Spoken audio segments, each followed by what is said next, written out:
Today, I must do something I said I would never do on this channel.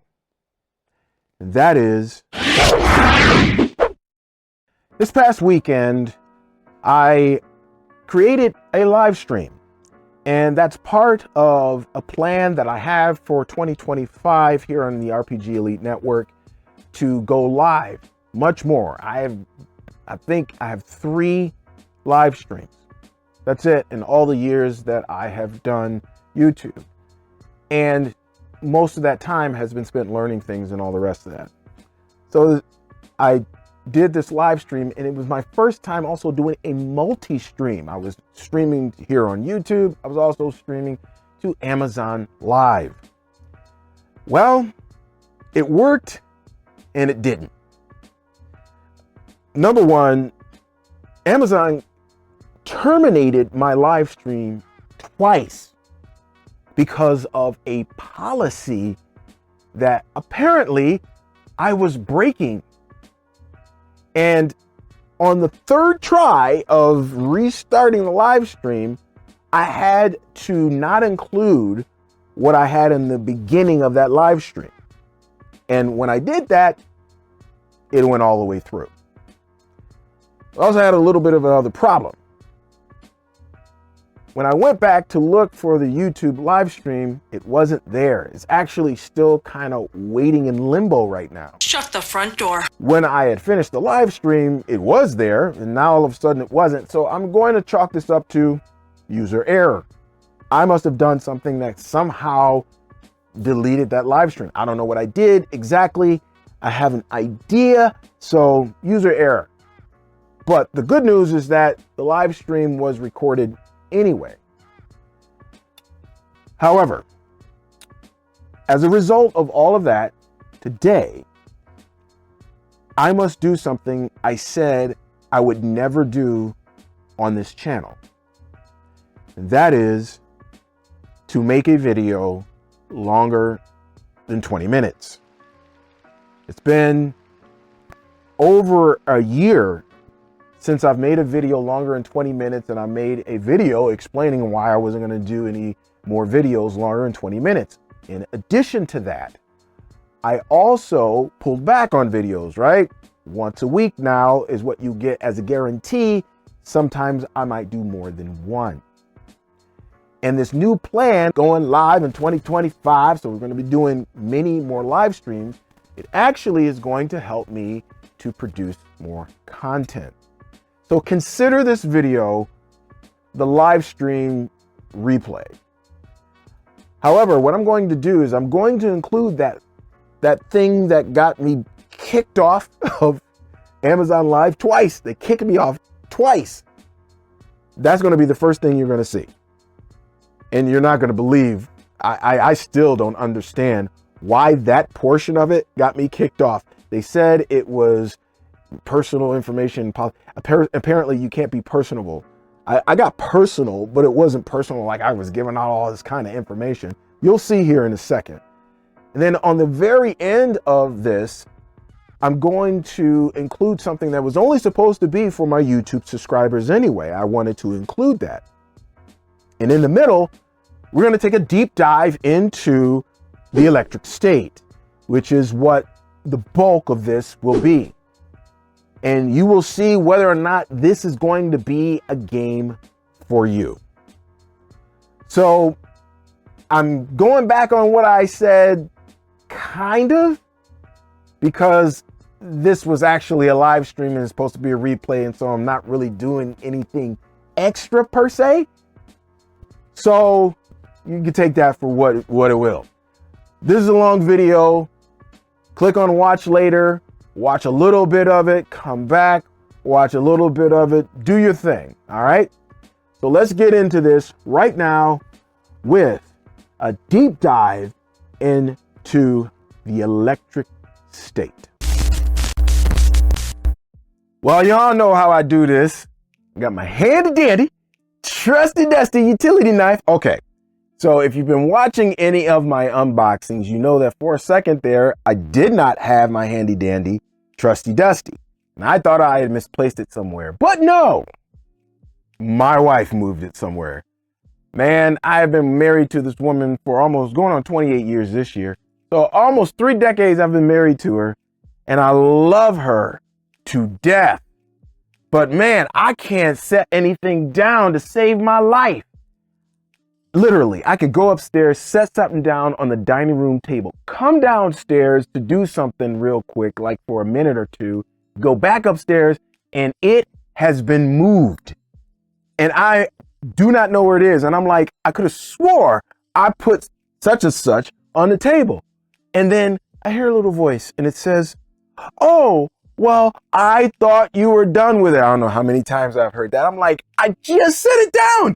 Like I just set it down on the table. So in order to save my handy dandy trusty dusty utility knife, I'm going to give her that little itty bitty one that I had before because that's the girly one. This is the manly one. All right. So let's do this. Oh, well, let's do this a little differently. Shall we? All right. Getting some picture going here. And so you guys will be able to see these unboxings much better. And that's what I want. Okay. So like I said, this has 2 products in it. I already know what one of them is, and we're not really you're gonna see it, and then we're just gonna move it off to the side. The one is the one that I have been waiting for, and we'll take a quick look at that one. So let's do this like Brutus. Yeah, guys, yeah, I don't know what his new it is. All right, easy peasy. Open this bad boy up. Always got the nice bubble wrap. And okay, so which one do I want to do? I want to do it from here. Should we do it from here? Let's just do it from here. Oh, that's tape. Okay. Let me go like this. All right. We'll just do it from the top. We'll just open back up like this, do it from the top and see what's up. And oh, wouldn't you know it, it's the one that I was talking to you about. So now you've seen it, and we're going to push that off to the side. I got that one because you guys told me, oh man, you really need to get that one. So I did. But this is the one. Oh, because they sent me this in PDF. But I was like, oh no, we can't just do PDFs for this. After I got done, started to read the lore and stuff, I was like, oh, heck, no. We're going to have to do a little bit more on this. And what is it? It is the electric state. There you go, right there. Let me just, can I hold this up? Nah, it'd probably be better if I just keep it on my new desk, by the way. This is a new desk for me. I just got this, so this is the electric state. It is all wrapped up. And should I open it up right now? Should I do it right now and just open it up? Yeah, you guys want to see an unboxing, right? So let's open this bad boy up all the way. Nice. Now, I don't know if you know this. Well, I'll talk about that in a second. All right. So yeah, y'all, here it is, the electric state role-playing game, matte finish here. Looks like we've got, how many pages here? Shoot, I'm not quite sure. Man, you got pre-made characters in there, and there are no page numbers. What in the world? So it stops doing page numbers. What, 219? It stops doing page numbers, and then it has all this stuff in the back here. Some pre-made characters here. Okay, and the index. And oh, I didn't even see that. Okay, look at this. Well, let's check this out real quick. It looks to be a map. Oh yeah, nice. Okay, most of this stuff happens in California for this game, but this is the map that comes inside in the back of the book. Nice. Okay. So, and then all this area here is like, you can see right here. I don't know if you can't see right here, but this is Los Angeles right there. And then all of this is where all of this is supposed to happen. This over here, I mean, you can have stuff happening over here, but, well, oh, and it's only one-sided. Okay. Normally they have two-sided maps. They had two-sided maps with the alien stuff, but they only got one-sided map on this one. But I am very excited about this. So this same map right here is in the back of the book. They just give it to you. Nice. I like that. Oh my goodness, what is going on? You know, they say the third time's a charm. Okay, so apparently, I don't know what it is, but when I played my unboxing video, what happened was that Amazon keeps kicking me off. So I'm talking to my Amazon Live people. So if you're watching the replay of this, I'm talking to Amazon keeps kicking me off. And every time I play the unboxing portion of it, they kick me off. Apparently, I don't know. I can't talk about my wife because it's the only thing I talk about. They say personal information. I don't even know what to say to that. What do you say to that? I don't even know what to say to that. That is crazy if that's the case. Like it says I'm violating the policy, giving out personal information about what happens between. Man, I don't even know what to say anymore. I really don't. I'm trying my best to get done with this. This is going to be a shorter video, shorter live stream than what I wanted it to be. But okay, here we are. And apparently,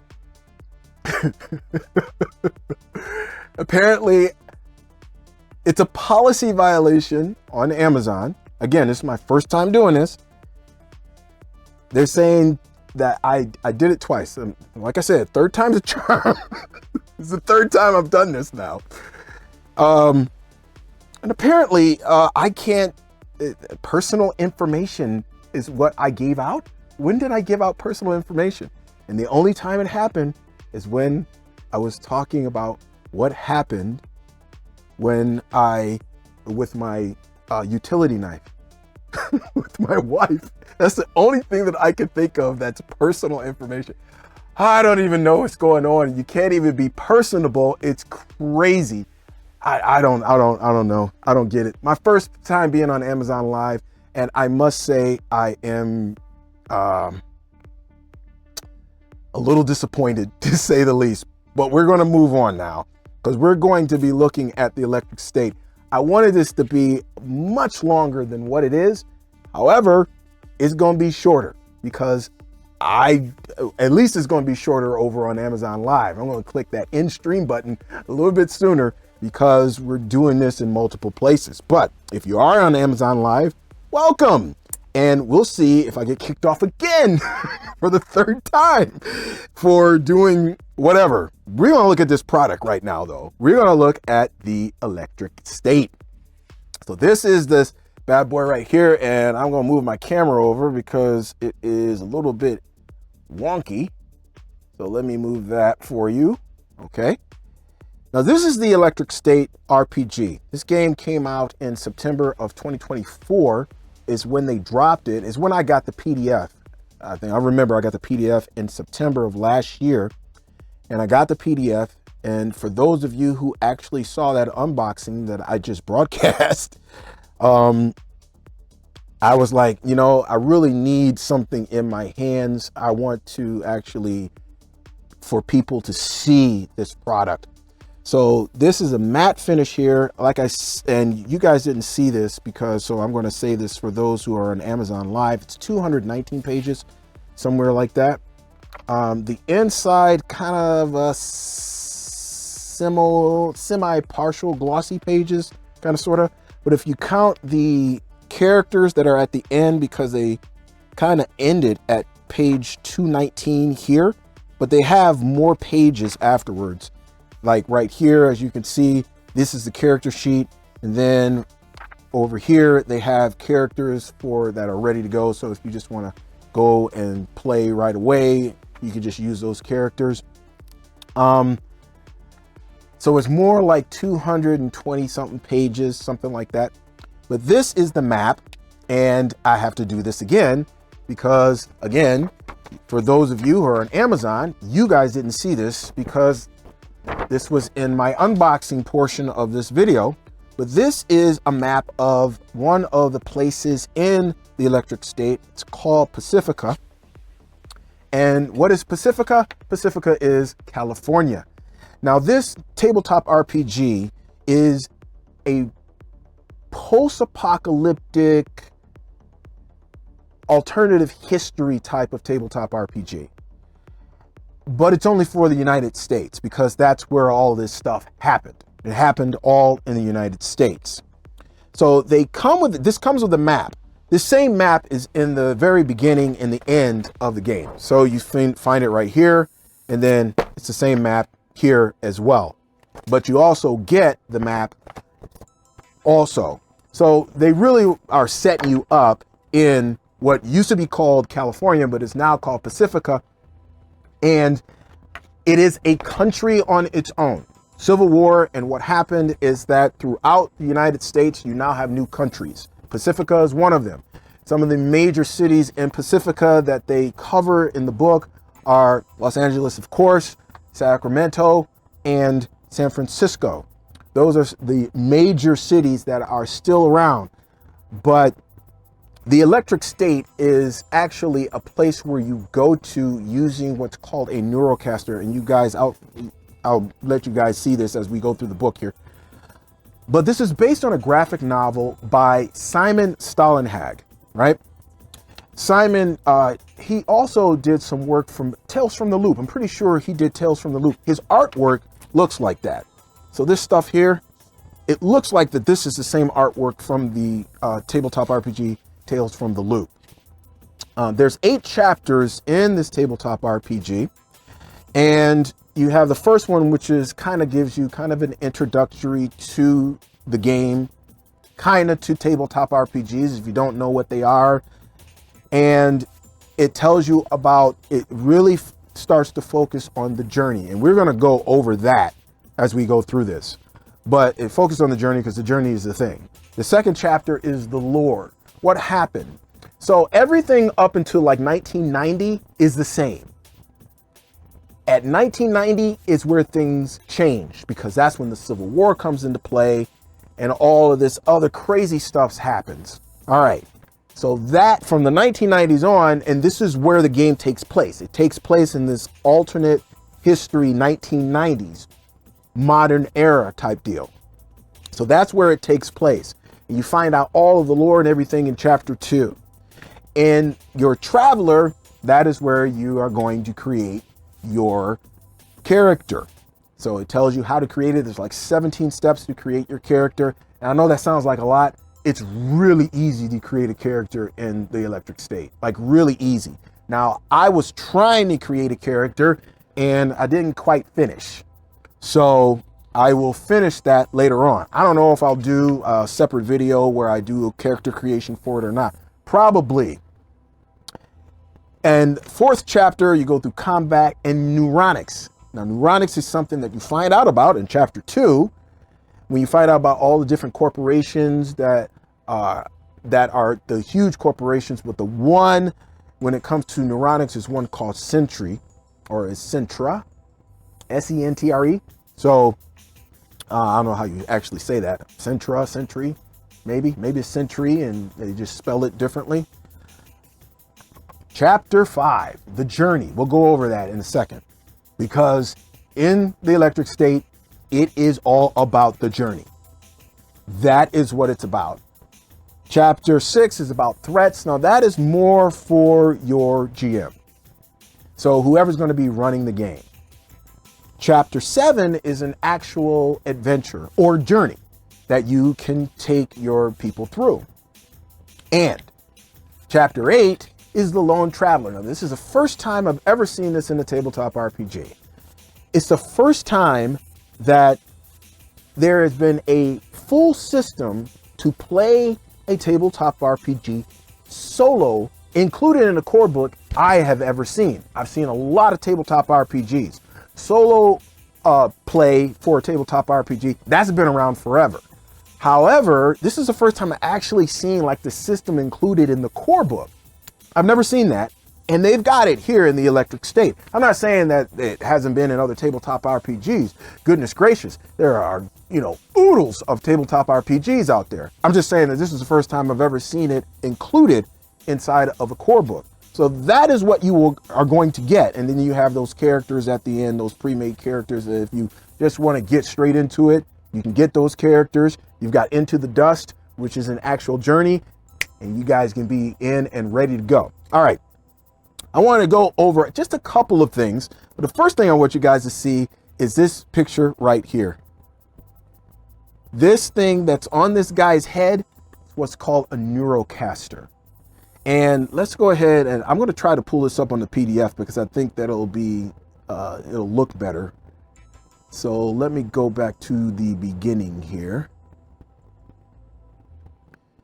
And I just want you guys to see this picture. Because the idea, the setting behind the game is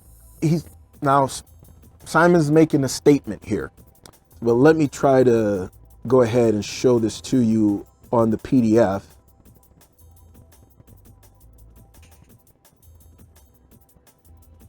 And we're going to go over here. There we go. You guys can see this picture just a little bit better. Okay, and let me move this up. All right. So let me switch this over to the PDF so you guys can see this.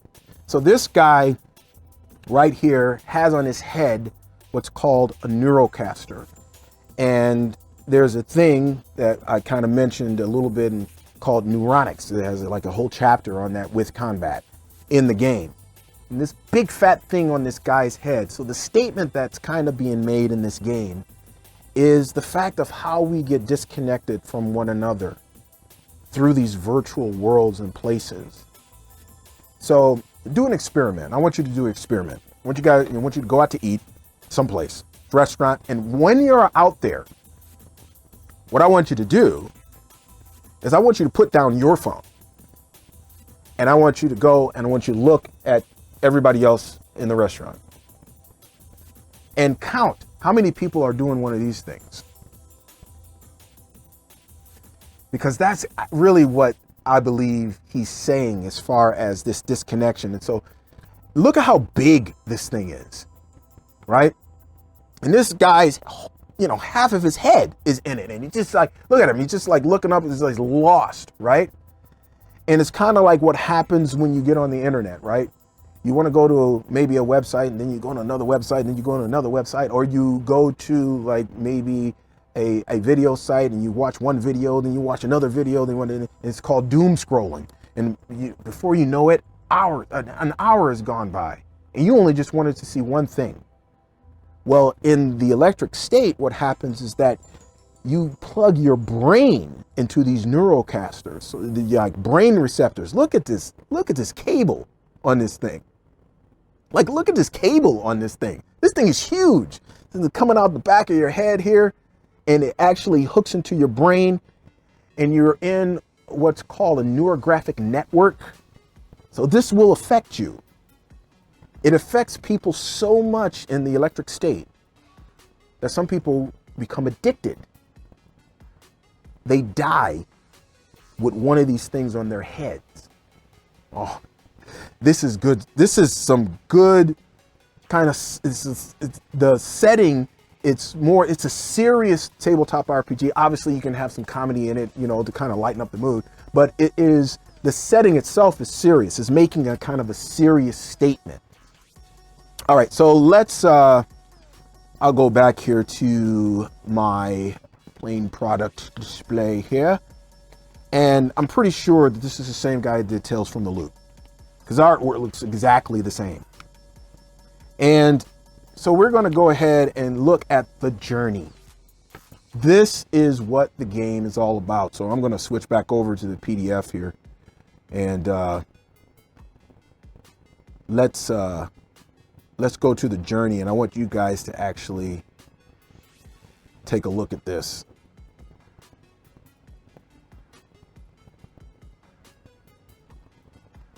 There we go, right there. And let me move that over for you so you can see it. So there are a couple things that happen during a journey, right? You have what's called stops. Okay? So as it says here, each stop has a map of the area and it describes its inhabitants and the locations of interest. It also has a countdown of potential events. The key word there is potential. Not every event will happen, but some of them may. Often using Neurocasters, the big fat thing on your head, to enter the electric state, hence the name of the game right there, is useful or even necessary to resolve the situation. So stops are the major things that happen in the electric state RPG. That's when whatever reason that you are going out to do your thing, it happens at these different stops, or just major things happens at these different stops. So this is not a game of, dwarves and elves and spells and swords and all the rest. Nah, you can kill that noise. Everybody's human in this one. And we're dealing with grown-up things.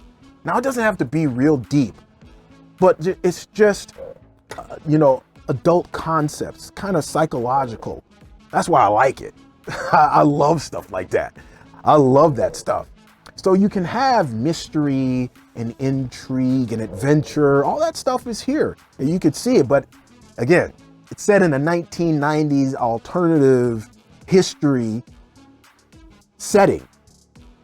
So, and they got something really cool for character creation. I'll show you here in a second. But stops, that's the major things in a journey. And the next thing are encounters. So in between the main stops, the travelers have minor encounters along the way. These are much briefer than the main stop sites and might not even require you to leave your vehicle. The purpose of these encounters is just to set the mood and immerse you in the world of the electric state. You might have those to set them up, and that's what I'm talking about, to draw in the players, to draw you in. And again, this is a game for adults. And one of the things, just for those of you who play tabletop RPGs, this is RPG Elite, and I have a philosophy that's called the RPG Elite philosophy. It's understanding the different levels of role playing. You have your low level role playing, which is just rolling the dice, which only is there to inform what I call medium and high level role playing. Medium level role playing is more of your descriptions of what your character is doing and making it interesting for everybody else around the table, let them get in on this. And then you have your high level role playing when you actually enter into what your character says, and you do the gestures at the table. Maybe you change the voice, or you bring a prop and you use that because your character uses that. That's a high level role playing right there. One thing to keep in mind when you're doing high level role playing is that separate the character from the player.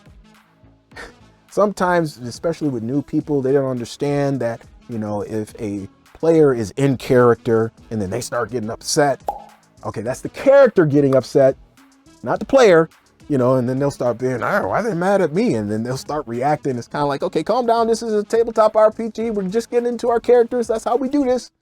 That's the fun. That's where the fun comes in. So this is just for you guys who don't understand role playing, real role playing in tabletop RPGs. All right, and then you have what's called scenes. So you have stops, you have encounters, and you have scenes. And scenes is like, okay, you play things just like a television show or a movie. Major thing happens, then cut to the next scene. Major thing happens, cut to the next scene. Now, you might want to play out some things in between. You might want to play out your role playing with other characters or with an NPC. You might want to play that out a little bit more and add it. It's whatever you want to do, right? But it is played in scenes. So, if you go to the bathroom, who cares what you're doing there? Go to the bathroom, you come back out or whatever, that kind of thing. Unless it's something major, right? Something major happens that goes on in the bathroom, right? Let's hope it's not something like, but I'm talking about something that, that lends to the story. Okay, because for an RPG Elite, folks, I'm going to say this, for as many videos that I am on Amazon Live, or any place else. It's about the story when it comes to a tabletop RPG. It's about the story. Because if it's not about the story, then an RPG Elite won't play. That simple.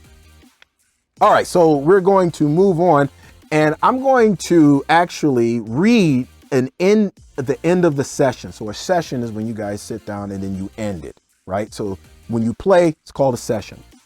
And again, if you already know this stuff, just bear with me, because there's some people out there that might be watching that they don't know this, and they just might be interested in what this kind of stuff is. So let's go ahead, and I want to read through this because this is kind of cool, right? So they have these examples and these kind of excerpts and examples in the electric state. And these are in so many tabletop RPGs, you lose count. But it's to set the stage and give you a feel of how it can go down in a tabletop RPG, right? So they have the characters and all the rest of that. And they have that in this. And they have these characters, Fernando, Valeria, and Ethan. Now, I don't know if that's the name of the characters or the players, but you have these three. So I'm going to read this. So read through this with me, shall we? So Fernando says, "That's not what I meant at all." I lean forward and stick my head in between the front seats and stare at Valeria in the rearview mirror. "You're putting words in my mouth." Valeria. I smiled to myself while keeping my eyes on the road. "Well, you said what you said. Don't try to take it back." Then the GM. GM is the game master, for those who don't know. "The fog is now getting thicker, making it harder to drive as the headlights only illuminate a small area in front of the car. Everything else is dark." Then it goes to Ethan. Now, this is a new character that comes into the picture because there's another example. Like I said, they're peppered throughout the book. There's another example, and he's not even in there. I don't know if they picked this dude up or something or what, but he says, "Hey, Valeria, maybe you should slow down a little." So he obviously knows her, so he just wasn't in that first scene. "Valeria, I put my foot down harder on the pedal, watching this speedometer hit 40 and then 50. This girl is crazy." All right, so the GM says the road is in bad shape, and suddenly you hear a loud bang. Boom! "Valeria, you lose control of the car." I'm kind of doing it how I would do it as a GM. "It veers to the side, and then it loses contact with the road and catapults into the air. When it smashes down on the ground, you're all tossed around inside. The car stands still, halfway out in the cornfield beside the road. It is quiet as the engine has died. All you hear is someone in the car moaning." Fernando says, "As a result of all that, I try to get up and out of the car to understand what's happening." Now, Fernando, whoever's playing Fernando, that might be like, "Oh, man, what just happened? What was that?" Okay, so they might do something like that, add a little extra flavor, do a little bit of high-level role-playing in there. Okay, GM. "Fernando, when you step out into the field, the ground is still shaking, and you realize that it is an earthquake. The road has been torn apart. In the distance, you see a few houses. 2 of them have lights still on in the windows." I don't know about you, but I would want to know what's going on after that, and I want to play through that. That's kind of cool. Little tension, right? Little drama adding to that, and it didn't involve like other characters or anything. It's just like earthquake happened. A little action going on. Different kinds of actions can happen in tabletop RPGs. So there you go. So that, folks, is just kind of a way that things can go down in a tabletop RPG, these kind of examples and things like that. Now, let's go back to our playing product. Now, the State of Pacifica, like I said, this is chapter 2, and this tells you about the lore. This is the lore of the electric state. And as you can see, I want you guys to see something. This S right here, this stands for that corporation called Sentry. I want to say it's Sentry. You guys, let me show you here real quick. Right here. So I'm going to say it's Sentry, and they're just spelling it differently, right? It's a multinational corporation. They make them Neurocaster things on your head. There are other major corporations like Life Buddy, Happy Cool, Grizzly Burger, all the rest of those, but Century is the one that is into the Neurocaster thing. You have different nations now in the United States. The United States is broken up into different nations now. So you have the Northern Union, that's Washington and Oregon. That's the Northern Union. The Black Welt Exclusion Zone. Let me go ahead and kind of show you that on the map here. It's in the far east portion, right? So this red line right here, everything on this side, as it says, this is the Black Exclusion Zone. Now they're going to have things made for Pacifica specifically. However, everything outside of that, that's Nevada and what's beyond that a little bit. I don't know if Colorado is a part of that or not. I think Colorado is a part of Libertania. Okay, Utah, Colorado, Arizona, and New Mexico are what's called Libertania now. The South Republic, that's Texas, Louisiana, Oklahoma, and parts of the surrounding states. That's formed the South Republic. Canada and Mexico, they kept it together during, I don't know what's going on way far, like in the Midwest and to the East Coast. I don't know what's happened because they don't say. So they only go out so far in the United States. So I'm not real sure. And when I was reading the lore, I don't remember how far everything kind of went. So we don't know. All right. So now we get into your traveler. And I'm not talking about the tabletop RPG traveler. I'm talking about that is what they call your character in the electric state. You are a traveler.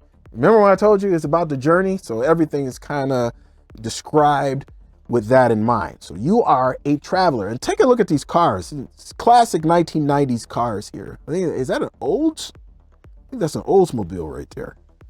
All right. So you have 17 different things that you have to do when you are creating your character. We're going to touch a little bit on a couple of these here, but let's talk about actually how to do things in the electric state. Okay. Freely Publishing has a system that they use in several of their games. It's called the Year Zero engine. Basically, this is how you do things in the electric state. You have a pool of dice, and let me go ahead and move this over. Again, first time doing this on Amazon Live. But you have a pool of dice. And these dice you can either buy these dice, special dice that you can buy for the game, base dice and action dice and all the rest of this. Now they have a picture of it down here at the bottom, as you can see right here. But let me go ahead over to the PDF and I can just kind of like zoom in on it a little closer so you guys can see that a little better. So let's move this down. Oh boy. We have to go a couple pages here. What page is this? 53. Woo, woo. Let's do this. Didn't mean to do that. Okay, we're getting close. All right, I think we're here. No, I think I got one more. Nope, this is it. This is it right here. Okay. So I'll go down to the, ooh. Whoa, there it is. So these dice here, these are the special dice that you can buy for the electric state. Some are action dice, some are base die. It tells you right here, right above it. So let's go over here. So you have what's called gear dice. It says custom dice for the electric state, available separately for purchase. Includes 6 red base dice and 4 black gear dice. Both types of dice have the Century, I'm going to say Century, logo, and that's that little S engraved on the 6th side. And that becomes important as you guys are playing. The base dice have the symbol, upside down smiley face, and that is a number 1 to indicate lost hope. While the gear dice have I'm going to say that looks like an explosion symbol there on the one side to indicate damage to the gear. So you have two symbols that are bad, explosion dice and upside down smiley face. And you have one that is good, which is the S. And if you come back down here, so you got an S right here, upside down smiley face right here and here, explosion dice right here. These are gear dice and these are base dice. So that is if you want to go and you want to grab the dice, you're able to do so. All right, so let's get back to this. And let me switch over. All right, and so when you want to do something, you're going to take a pool of 6-sided dice and whatever gear dice that you're gonna have, so base dice, gear dice. You don't have to go out and buy those dice. You can use, regular 6-sided dice if that's what you want to do. You just have to designate which one's gear dice, which ones are base dice. And you also, it'd probably be better, just like they did, different colors for those kind of things. Now, I'm going to go to the back of the book right now just to kind of use one of these characters as an example. And so let's go ahead and use Pascal Alvarez as an example. Okay. So if Pascal wanted to make a wits roll, he would roll 6 of these dice, 6 base dice, right? If he has a talent that would help him in that, he might add, or he has some gear that would help him do whatever he's going to do, he would roll those. But he'd roll 6 of those. What he needs is 1 6 or 1 S. And that's it. He did what he wanted to do. That's how simple it is. You roll a pool of dice, try to get a 6. If you get it, congratulations. You've just completed whatever it is that you wanted to do. See, it's that simple. It's that easy. I kind of like my systems a little bit more involved than that. But for people who are just starting off, the system is simple enough to where you can kind of catch on. You're only looking for like one thing. If you've got the dice the special custom dice, then you're only looking for an S. That's it. Just looking for an S. If you don't get an S, you failed. And that probably means that something bad happens. Now you can push your rolls, and pushing the roll means that you can do that all over again. Let's go back to the PDF here so I can show you guys what that means to push a roll. And I have to go up a little bit, so give me a second. Man, I'm always doing it like that. Why? Okay, go down, down, down, down, down. Ah, you guys can see some of the artwork here. Okay, pushing a roll. If you fail a roll or you just want more 6s, sometimes having multiple successes will get you something real good. You can push the roll. So grab the dice that don't show a 1 or 6. Obviously, you don't want to re-roll a success that you already have there, and roll them again. All dice count after the re-roll, including the ones not re-rolled. For each one, so upside down smiley face, if you got the custom dice, rolled after a push, your current hope score is reduced by 1. So you have hope and health in this. And hope can help you out if you got some, but if you don't have any, then that's bad. And if you push a roll, and you get that upside down smiley face, then you're going to lose hope. And that's not good. So that's the basic gist of it. Now, they do have multiple successes. So let's go down and look at multiple successes. This is what I'm talking about. The more S symbols, right, century symbols that you roll, the better the result. Okay, that's cool, because in some of the other Free League publishing games, it's just that they don't really do anything. If you roll extra successes, you just roll extra successes and then that's it.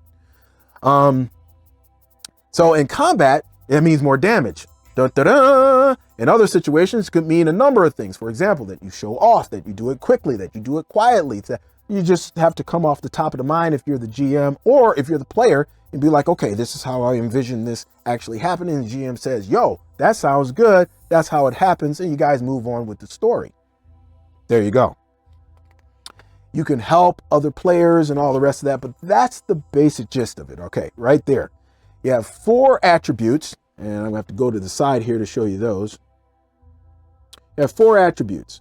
Strength, and I'm not going to show that, but agility, because strength is self-explanatory. I hope you know what strength is. Agility, wits, your bronze, and empathy. Those are the 4, and that's it.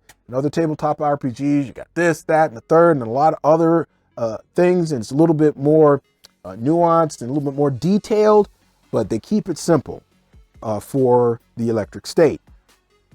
All right, so let's get back to this. And so it starts talking about health and hope. Hope is reduced by pushing rolls and traumatic events, and when hope is reduced to 0, you have a breakdown and you might suffer mental trauma. Your starting maximum hope score equals your wits plus your empathy divided by 2. So if we go to the back to one of these characters, let's go to the back and see. Your wits plus your empathy divided by 2. Okay, so if we go to this last character here, we got 3 plus 3. So that's 6 divided by 2. That means he only has 3, right? 3 hope. Huh, okay, that's not horrible. Well, at least they got some hope. You know, some people might not have much hope. All right. So, and you have your health, which is your strength and your agility divided by 2. Same deal. So, neuronics and bliss. So that's right here. And it's using those neurocasters, using those big fat things that stay on your head. All right. Using neurocasters to enter the electric state can be very useful, sometimes even essential. You may just have some situations where you got to do it. You got to get in there. And it gets you where you need to go. However, using neuronics, here it is, right here, folks. And this is probably good to actually put up on the PDF. Because this is important to understand. I've already mentioned it when it comes to these neurocasters, but it's good to just kind of see this. And we're going to push it over here. And I'm going to go down. Okay, so let's switch over to this here. So this neuronics and bliss, right? Using neuronics is very addictive and will cause you to accumulate points of bliss. And in this case, that's not good. If your bliss score ever equals or exceeds your current hope, you will be unable to leave the electric state. Dun, dun, dun. There you are. So what happens is that low hope means you probably shouldn't be messing with the neurocasters. All right? Just have somebody else who has a higher hope score, or just use them and, use them when you can, when you're in a position to use them. But if you have low hope, maybe you've lost some hope and you got a couple points of hope, woo, yeah, it might be a little dangerous.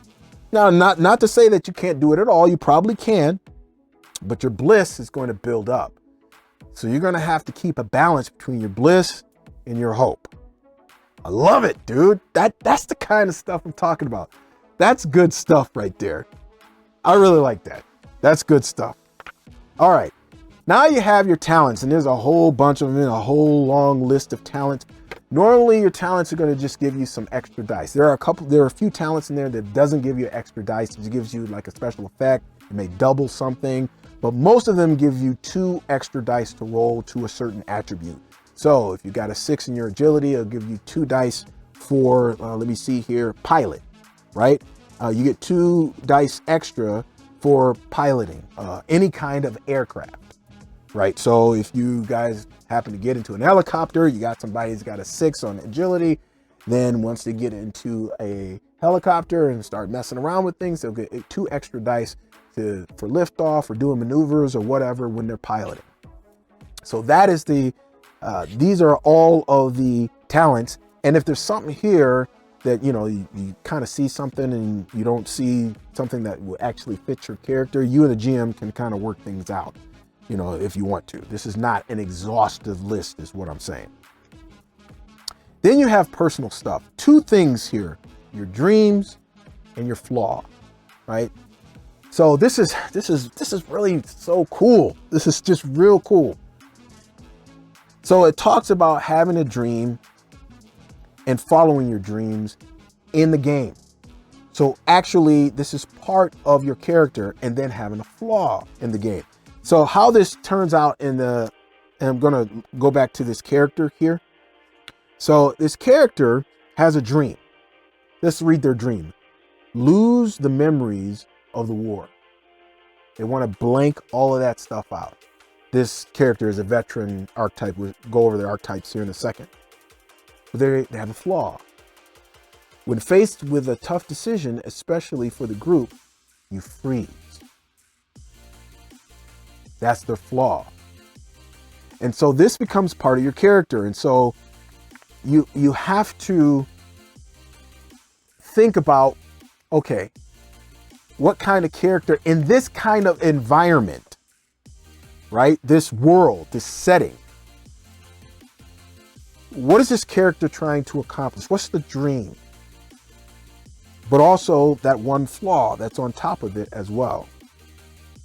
So I just really like the little details that Free League puts into their games, like that. It's dope. It's just dope. All right, now I did tell you that this is set in the 90s, right? But it's an alternative 1990s. Now, one thing here, okay? They have you pick a favorite song, and apparently the music didn't change. So the music from the 1990s is the same as in our reality. So they have you choose a favorite song for your character. And it says here, name a song that your traveler will play in the car if they get a chance. And they kind of encourage you during your play, like to play some 90s songs here and there as you guys are playing the game. They kind of really immerse you and set you in that time period. It says you can pick any real song from the 90s that come up with a title and artist that only exists in the game, right? So you can make one up if you want to. Or you can roll on this table that they have down here below. It's a D66, so 1 6 is a 10s die, the other is a 1s die. You can roll anywhere from 11 to 66. Your choice of song will help you get a picture of who your traveler is, but it has no mechanical effect. It just adds flavor to the game. Now, I want to take a look at this because I have a bone to pick when it comes to this song list that they have put together. So let me go here. It's page 60. This is the next page, or a couple pages over. Go over again. Okay, here it is. Let's take a look at this list, all right? Because I have a little bit of a bone to pick, y'all. So take a look at this. Again, I think it's like 56 songs that they have on here. So you have, and these are actual 1990 songs, by the way. So Soundgarden, Black Hole Sun, that's a good song, by the way.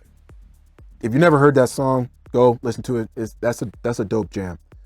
But they have Depeche Mode here, Chris Isaac, Sheryl Crow, Nine Inch Nails, Alice in Chains, Stone Temple Pilots. I want you to notice something. We're starting to get a trend here, right? They have only 2 hip hop songs.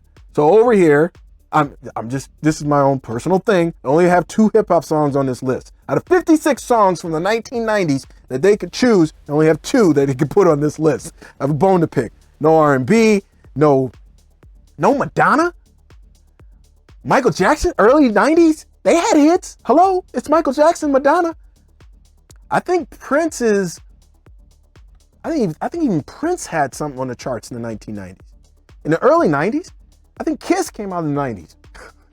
Like early 90s, 1990 or something like that. That was like a huge song. Why isn't that on this list? They put Tupac on there and Coolio, who came and went like a flame. Yes, Gangsta's Paradise was a big song back in the day. Yes, it was. But that's it. That's all y'all got. That's all y'all got of all the hip hop songs and all the rhythm. I mean, Lauryn Hill? No, Lauryn Hill. Come on, son. Lauryn Hill won like a million Grammys in the 90s. Didn't put her on the list. I don't know, y'all. Now, the reason is because I am a music buff. I have a studio. I create my own music. So in our family, we know what's up when it comes to the music back then. I taught my sons and a whole bunch of different types of music that they probably would have never gotten into. And I mean, some of this stuff is good. So again, you don't have to choose from this. So if you know a song from the 1990s that you want to have for your character, well, go ahead and use that song, kind of the theme song. Maybe that's a song that they hum all the time or something. But I was just saying, you know, it's kind of like you're starting to see a common thread with that. I was like, really? Like, with all the hip hop that was actually on the charts and like topping the charts in the 90s? Really? In the arm? Really? I'm just saying, y'all. That's just me. Okay. So we move on, and it talks about tension. Now, tension is something that happens between characters. So it's between one PC and another PC. So you have to have tension with at least one character. No matter how many people are playing as characters, you have to have tension at least with one, right? So if you have 3 characters, you can have it with one. You can have it with more than one. I mean, if that's what you want to do. But tension is tension between characters. It says, travelers have relationships to each other, whether they just met or know each other well. These relationships will change due to what happens along the way and what you learn about each other and your flaws. Tension can build up over time if you guys stay together, go on more than one journey together. To each of the other travelers, you have a tension score ranging from 0 to 2. So 0 is no tension, 1 is suppressed or contained, and 2 is uncontained, strong emotions. And what happens is that when you guys go against one another in doing something, you have what's called opposed. You guys will probably have to do opposed roles. Okay, when you have tension with that character, then that is going to give you extra dice to do whatever you're going to do against that character. So that's how that works. And it's different from other tabletop RPGs because the tension is something that is kind of grows organically, and it's not something that is a mechanic within the game. But in the Electric State, it's an actual mechanic. So you either have tension with someone or you don't. And if you do, then you can go, okay, this is the measure, this is the level of attention I have with this particular character. And you can work this out with the player that you have the tension with. Okay, let's take a look at the different what's called archetypes that you can choose from. So there are 10 different archetypes you can choose from. And so in other tabletop RPGs, you can call them classes or whatever you want to call them. But let's take a look at them real quick here. So you have the artist, the criminal, yikes, the devotee, devoted to something. Listen what he says here. He says, you have to consider the possibility that God does not like you. He never wanted you. In all probability, he hates you. This is not the worst thing that can happen. That theology is horrible. But it's not that it's supposed to have right theology. This is the character. This is what they might, this is what they might say. You have a doctor. You have a drone pilot. Now, if you understand the lore, you'll understand that these drone pilots here, when they fought the Civil War, I'll give you a little bit. When they fought the Civil War, they didn't fight them in infantry, men and women going face to face. They fought them through drones. And this is a drone. And they have different types of drones. It's not just that looks like this. I know this looks like some smiley face weird thing, but this is what they fought. They fought with these and, flying drones and all the rest of that stuff. And places got destroyed. And some of these drones are humongous. They're huge. They're like towering drones. So maybe they were a drone pilot. Maybe they were an investigator or an outsider or a runaway kid or scientist or veteran. So those are the 10 archetypes. that you can choose from. Now, down here at the bottom, it gives you things like your key attribute, like for a veteran is strength, for a scientist is wits, for a runaway kid, it's agility, and it's agility for an outsider as well. They have a small list of talents here that you can either choose from or just roll randomly. They have dreams here. Again, you can choose from those, you can roll randomly, or you can just come up with your own for your character. Maybe you have something particular in your mind. And they also have flaws. Same thing for dreams. Neurocaster, we're going to get to those in a second when we look at the Neurocasters, right? Everybody may have a Neurocaster. And then you have a personal item, a knife.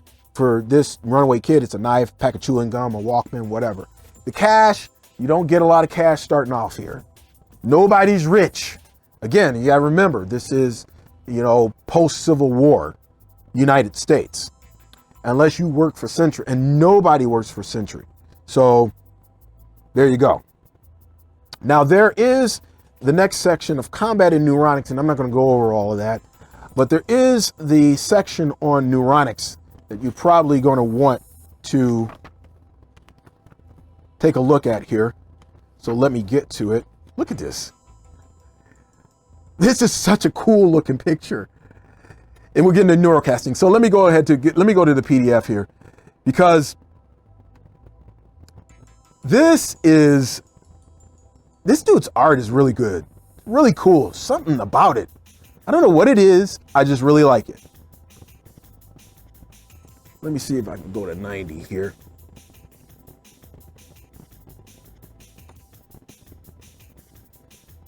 Okay, not quite, but we're almost there because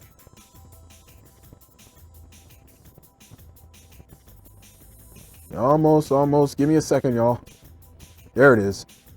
I want you guys to see the picture though.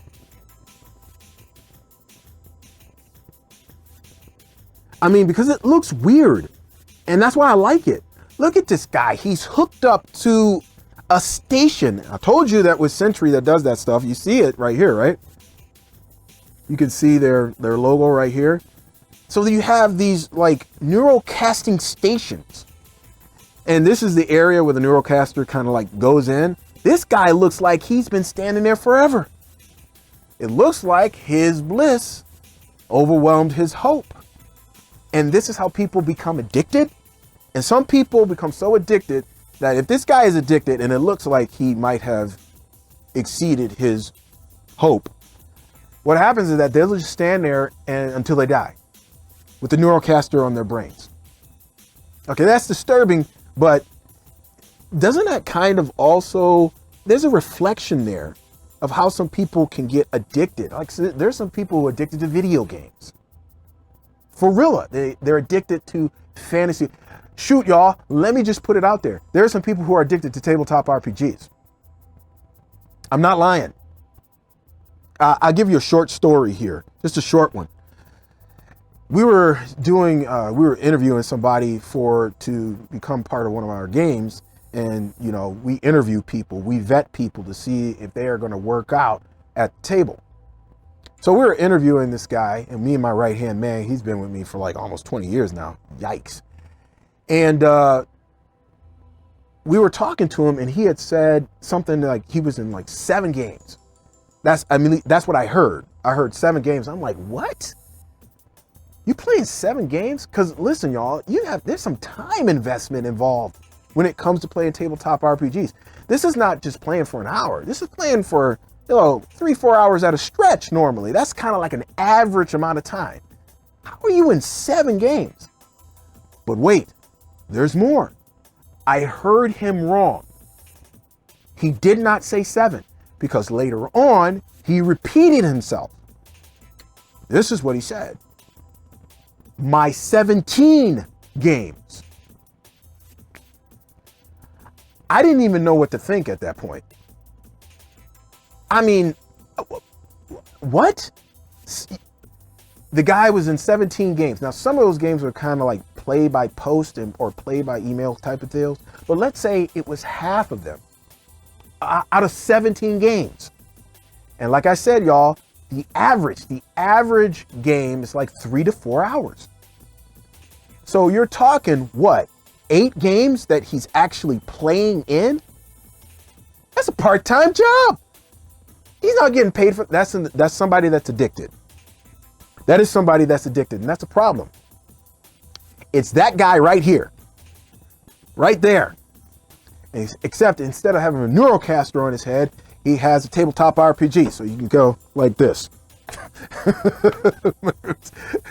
Something like that, right? All right, so but let's go over here to Neurocasting, because this is something that you're gonna have to know how to do. So these are the rules for Neurocasting. So why would you Neurocast? You find information to use or hack systems linked to the Neuroscape, such as drones and alarms. And the Neuroscape is a place where you go to. It's like a more real internet type of deal, virtual reality. Or to interact with other avatars inside the Neuroscape, including attacking them. So kind of like is it Johnny Mnemonic that did that kind of stuff? Okay, so you have these different types of Neurocasters. Okay, and each Neurocaster has 3 basic abilities: processor, network, graphics. So that's what they have. And if you go to the next page, I'm going to go to the next page because we're going to take a look at some of these different Neurocasters that they have. But these are the common Neurocasters, and I'm going to show you pictures of all 4 of these main Neurocasters here in a second because it's on the next page here. But you accumulate bliss when you are in the Neuroscape as you have these Neurocasters on. So it says using neuronics causes you to accumulate points of bliss. Each time you fail a dice roll inside the Neuroscape before pushing the roll, your bliss score increases by 1. Pushing the roll carries further risk as it can reduce your current hope. See how that works? You gotta watch yourself. This can be dangerous. Specific experiences inside a Neuroscape can also give you bliss. So the GM indicates the amount of potential bliss points inflicted. You then make a wits roll. Each success rolled reduces the amount of bliss from the experience by 1. So yeah, this could get a little tricky. This could get real tricky, to be quite honest. Let's go ahead and take a look at some of these different. Now I'm going to show you these over here. I'm going to show you those. So let me go ahead and move over to the other side so you guys can see this. And you can see this Stimulus TLE Pro. So that's one. That thing is huge. And I'm thinking that's the one that guy had on in the one that we just looked at. Then you got a smaller one, slightly. It's the TLE Standard. Maybe that's the one he had. Maybe that was the one he had, even though it kind of looked longer, but maybe that's the one. Now here's a shorter one, the Stimulus Go.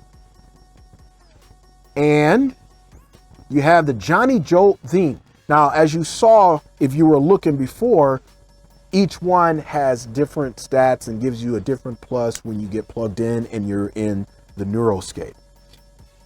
So that is how, and there's other rules along with that.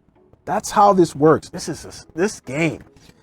It's a sweet, the whole idea, again, and so again, you gotta be adults in order to play this one. Like you have to be into maybe more deep thinking type of stuff. You know what I mean?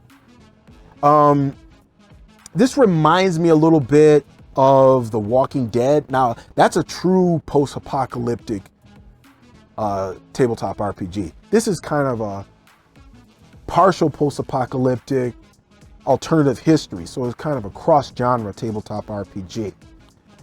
But let's take a look at a couple of the different drones that they have here. So you guys know what I'm talking about here. Now this here is a drone. It's one of the many types of different drones out there. It's called civilian flyer drone. So somebody hooks up into the drone, right? and they're using, again, so they're your brain and mental receptors and stuff. So they're hooked into this drone, and they use this drone, and they can see what the drone sees and do what the drone. But just like being in the neuroscape, they can get some mental trauma because again, it's like hooked into your brain. There's another one. There's another couple of ones here. So let me go over here. So these are two different drones. So this first drone over here with this gun or whatever, this is an Elite Trooper gaming drone. And then this one over here is called the classic gaming drone called Wally Wayne. So there's different types of drones, and they have a table at the bottom of this page here. So you can see these different types of drones in the table here, and it tells you it gives you their abilities and their attributes and things like that. So again, your brain is going into this and controlling this drone. And you can go out and buy these things, right? If you want to, you can go out and buy them.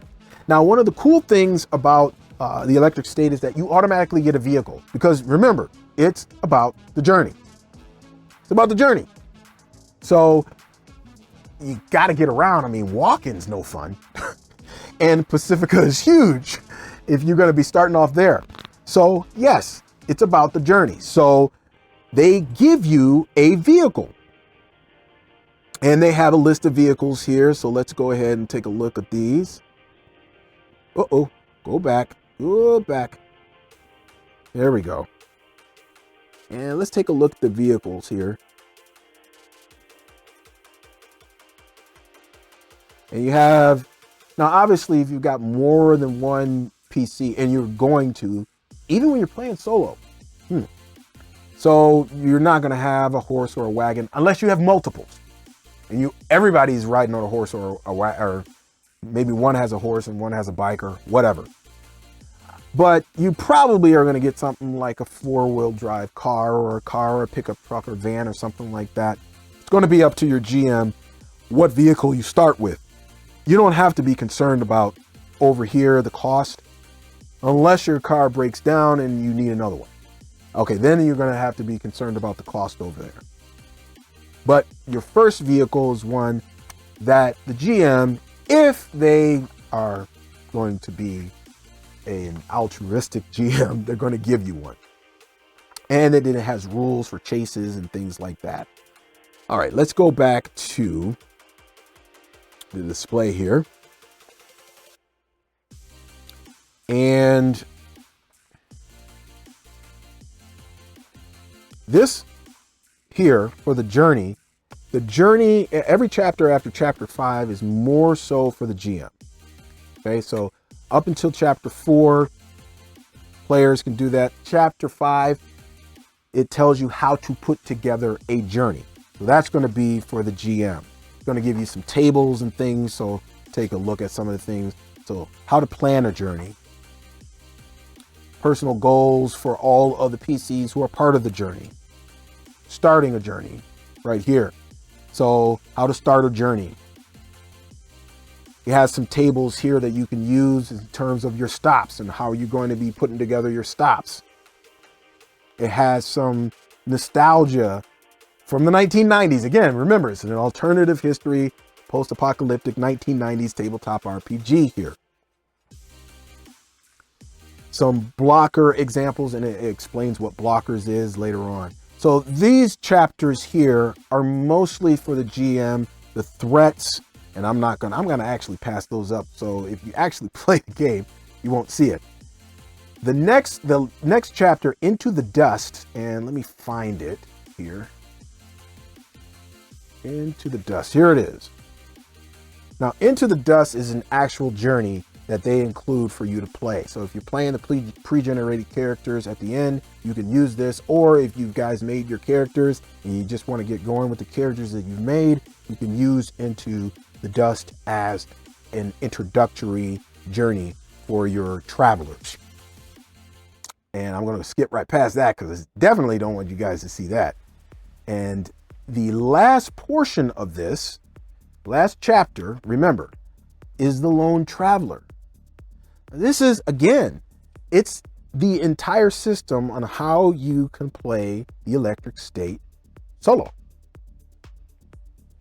So if you, because a lot of times with games like this, back in the day, it was a lot of times you go, you grab a game and you try to get players interested in the game. And it would be a hard time finding. Okay, well, with the internet, with playing virtually on like a virtual tabletop or something like that, and now with the advent of solo play, now you can play tabletop RPGs solo. So this has an entire system in the back on how to play the electric state solo. But one of the things is that you're going to have to take up like 3 characters. That's one of the things that they talk about. So you have to control like 3 characters, but they have different tables and things that you can play off of. And they have different things for encounters. You're going to need a deck of playing cards. Normally, when they do solo systems for Free League, you need a deck of playing cards. They have the same thing for Vaesen. And they don't have a solo system for the Blade Runner. I'm not sure if they have like a solo system, but it's not official for Mutant Year Zero. So the only one that they really have that's official is Vaesen. And that one uses a deck of playing cards. They're doing the same thing here, but they tell you about, you know, how your NPCs are going to behave. You could probably roll dice to figure out how that happens, and you can play through your own journey solo with your own characters. And then at the back here, you have a sample character sheet, which you can go and just download a character sheet anywhere. Now, here's the thing that they don't have. They don't have form fillable character sheets. You're going to have to go someplace to get form fillable character sheets for you to fill out. And then they have 4 pre-made characters here in the back. Gives you a little bit of background about each character here. And then as you can see, this is very, they don't have tension here for any of the characters, right? So you are going to have to, if you're going to be using these characters, you're going to have to come up with tension for the character. You know, if it's going to be 3 of you, if it's going to be 2 of you, you can play with just 2 of you. You can play with just as many people as you want. 3 is kind of the sweet spot. 4 is kind of like a top level for a game like this, because traveling with more than 4 people can become cumbersome just in playing tabletop RPGs in general. So that's it, folks. That is what we have here. The Electric State Tabletop RPG. Now, the one other thing that they do have is, and let me go ahead and see if I've got this in one of my scenes. I thought I did. I thought I had this for one of my scenes. Maybe I don't. Okay, well, maybe I don't. But what they also have is they also have the Game Master screen. So for all of the tables that you need on a regular basis, if you're going to be running the game, it's a trifold Game Master screen. So I really still like the tall ones, because it's one of those low ones. I still like the tall ones that are like 4, you know. That's just me personally. But if you want all that stuff in front of you, all the tables, no extra work, you just want to go and grab it, you can go ahead and grab that. You can go ahead and grab the custom dice set as well. That'll come with it. It does make it a little easier. Like, I have Vaesen and I have the custom dice that come with it, and it does make it a little easier because I'm just looking for a symbol. I'm not even looking for a number, really. I'm just looking for a symbol. It makes it easier in the head, right? And if you're new to tabletop RPGs, then yeah, that'd probably be the best bet for you. Get some custom dice. Again, you don't need the custom dice, but it does make it a little easier, make things easier. Well, that will be it for me, folks. This is it. The Electric State. This right here. Gotta love it. And now I'm going to stay on for a little while. If anybody has any questions or anything like that, you can ask. But if not, I got something a little special. Now, the Electric State is going to be a Netflix special.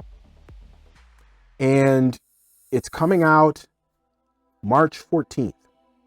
It's going to be starring Millie Bobby Brown. You know her from Stranger Things. And it's going to be starring Chris Pratt. I think it's got George Tukey in it and a couple other people who are going to be in that. And so what I'm going to do here, now, if you are on Amazon Live, let me just do this right now. If you're on Amazon Live, alas, this is where we must part. We must part here because Amazon has already kicked me off twice. This time I must have did something right because the stream is still going. So it must have been something. Oh my gosh, I don't believe I got kicked off for that. Talking about my wife, I don't get it. But anyway, I'm going to actually talk to him about that. What in the world? That makes no sense. Come on, son. What's the deal? But if you are on Amazon Live, not to worry. I have plenty other live streams that I will do. Plenty. I mean, you guys just don't know how many live streams and that is coming down the pike. Not only tabletop RPGs on Amazon Live, I'm going to be doing tabletop RPGs, board games, and other products that help you in your hobby and gaming needs and beyond. Because I can do that on Amazon Live. I can't do that on other places, but I can do it on Amazon Live. And that's why you're going to see a whole lot more Servant of Shiloh in the hizzy here on Amazon Live. So in the meantime, between time, be blessed. But it's me, Servant of Shiloh, here on Amazon Live. Peace. 5,000. I am outie. You guys have a wonderful, wonderful weekend.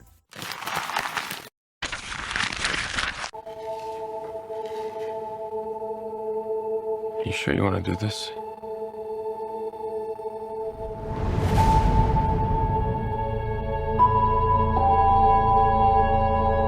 All right, let's go back. Okay, that right there. Okay, that right there, I believe, is a shot of what happened during the Civil War. But that's the Seattle Needle. So, as you know, everything kind of pretty much takes place in Pacifica. I don't know if that's the same thing in the movie. It might take place someplace different. Or maybe they're just showing this as what's happened in a general sense with the Civil War, right? We got all this stuff that's going on here, and it looks like, you know, something went down. So maybe that's what's going on here. So I'm not sure if they're going to have this in Pacifica, the main area, supposed to be Los Angeles, right? Probably, or somewhere thereabouts, but they might have it someplace different in the actual movie.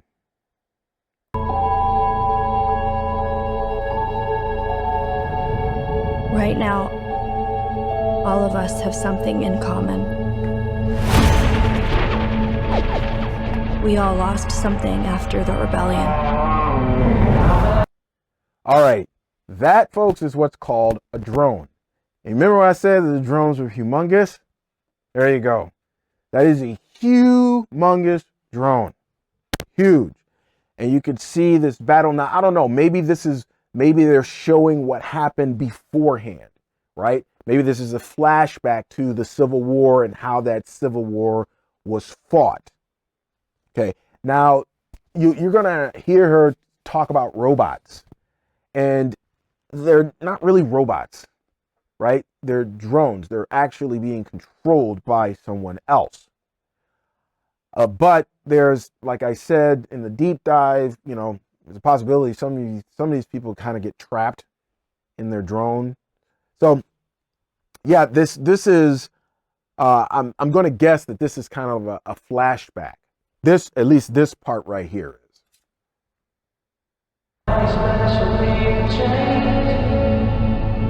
Robots lost their freedom.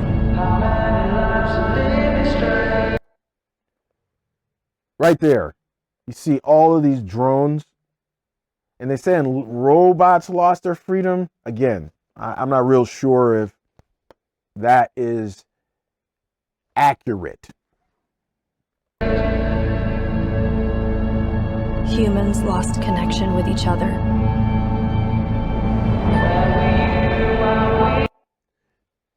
Well, there it is, folks. There it is, the Neuroscape. And that looks like the shorter one, not the longer one. And all is at this point, let me see what I don't have it here in front of me, my book. But that is, look at the size of this thing. And people just get caught up. It's just like I was talking about in the deep dive. And they paid her absolutely no mind. You ever see people who get caught up in their cell phones? They're paying everybody else no mind. As a matter of fact, you have to kind of say something twice to them in order to get their attention type of deal. And look at that. That is just, and like I said, some of these people, they get caught up, too much bliss, not enough hope, sit up there and die in those things. Crazy. And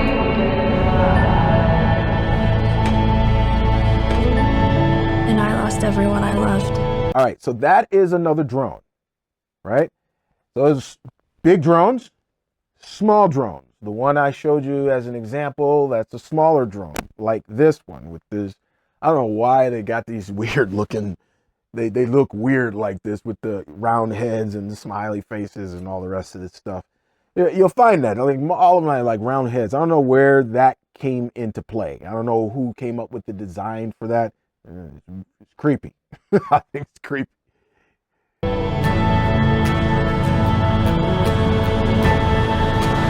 Or so I thought. So you want to go get your brother back? I'll go with you. Okay, on that one right there, that is defined as a goal. And that's the journey that they're going to go on.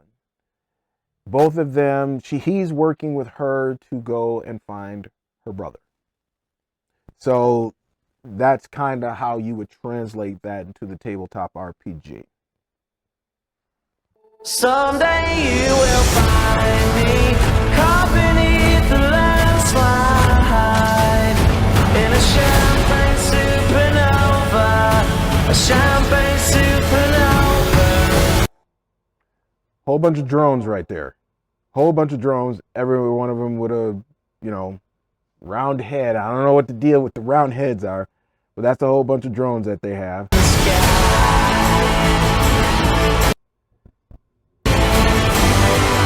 There he is, Giancarlo Esposito. I'm sorry. You can't change the way things are. Stanley Tucci right there. What? Oh, let's go back, because I thought that was funny.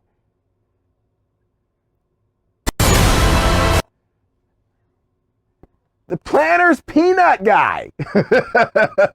Check it out, the Planters Peanut guy right there. With, I don't know, what is that? A toy soldier or a police officer? What is that? Can't see, it's kind of dark. So, man, how many drones we got here? 1, 2, 3, 4 drones and those 2, and she's got a gun or something or whatever.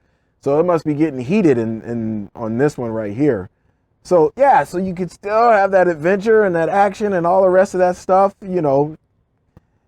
This is cool. All right, let's keep going. Watch me. Now this part right here, I don't think that this obviously, since it has Chris Pratt in it, this one right here is what's going to happen after the fact. So we've got another major battle going on. And if you look, you got some flying cats in the air here with kind of like helicopter type stuff. And these are actual, those aren't drones. These are actually people in the field. At least they don't look like drones. They look like actually people. Then they might be the elite drones that we were talking about. Maybe. Not sure. Get ready. You ready for what now?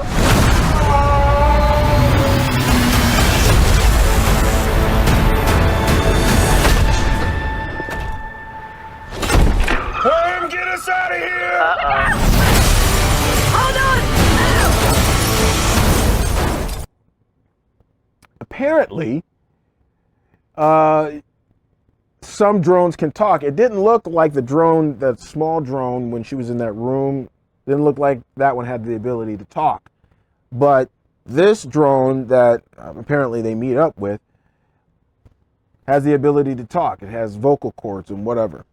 So that's something that you can explore if you're playing the electric state, how to communicate things if you play a drone that's not capable of speaking. There you go. Who throws a fridge?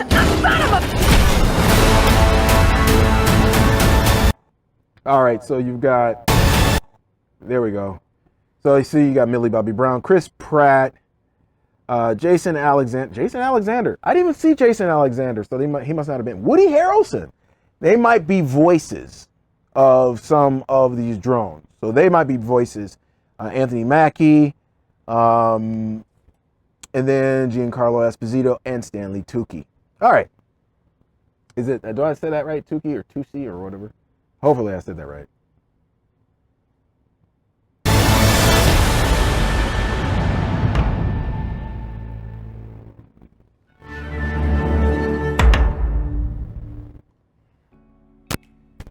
All right, so what we're going to do here on RPG Elite is we are going to actually have on March 14th an excerpt of a game playthrough of the Electric State, and we're already working on producing and recording that, and you guys will get a sample of that if you are a part of the RPG Elite beta memberships, which will go from beta to live.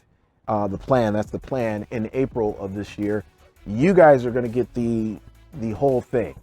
So we've got quite a few things going on. Yeah, we've got a couple of things, and my prayer is that you will enjoy the things that we have, and as we expand, grow, and learn how to do this thing in terms of media company, which is basically what we are.